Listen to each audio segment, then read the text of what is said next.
So దానివల్ల ఏంటి అంటే వాళ్ళ ఐడియాని వాళ్ళు ఇంప్రూవ్ చేసుకోవచ్చు. వాళ్ళ లెర్నింగ్ స్కిల్స్ అనేవి ఖచ్చితంగా ఇంప్రూవ్ అవుతాయి.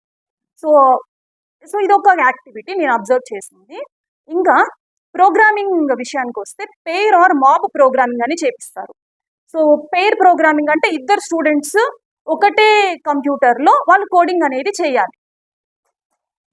ఒకరు కోడింగ్ చేస్తే ఇంకొకరు ఏంటి అంటే ఆ కోడింగ్‌లో ఏం తప్పులున్నాయి, ఏం ఇంప్రూవ్‌మెంట్స్ చేయొచ్చు, ఎన్హాన్స్‌మెంట్స్ ఏం చేయొచ్చు అనేది చూసుకుంటారు. ఆ కోడింగ్ చేసిన అతన్ని డ్రైవర్ అంటారు. ఇంకొక అతన్ని నావిగేటర్ అంటారు. వాళ్ళ రోల్స్‌ని మళ్ళీ వాళ్ళు చేంజ్ చేసి నెక్స్ట్ టైమ్ మళ్ళీ ప్రాబ్లమ్ ఇచ్చినప్పుడు వాళ్ళు చేంజ్ చేసి చేయాలి. అంటే వాళ్ళ రోల్స్‌ని వాళ్ళు షిఫ్ట్ చేసుకుంటూ చేస్తారు. అలా ఇద్దరే ఉంటే దాన్ని పెయిర్ ప్రోగ్రామింగ్ అని అంటారు. సో ఇద్దరి కన్నా ఎక్కువ అంటే ముగ్గురు కానీ ఎక్కువ మంది ఉంటే దాన్ని మాబ్ ప్రోగ్రామింగ్ అంటారు. అది క్లాస్ రూమ్‌లో వాళ్ళు చేయిచ్చారు. సో దీనివల్ల ఏమైతుంది అంటే గ్రూప్‌లో అందరిలో ఒక్కరే కాకుండా అందరూ ఇన్వాల్వ్ అయ్యి ఉండేటట్టు చూస్తారు. ఎందుకంటే వాళ్ళ రోల్స్ చేంజ్ అవుతూ ఉంటాయి ఎప్పటికప్పుడు. సో అది ఒకటి.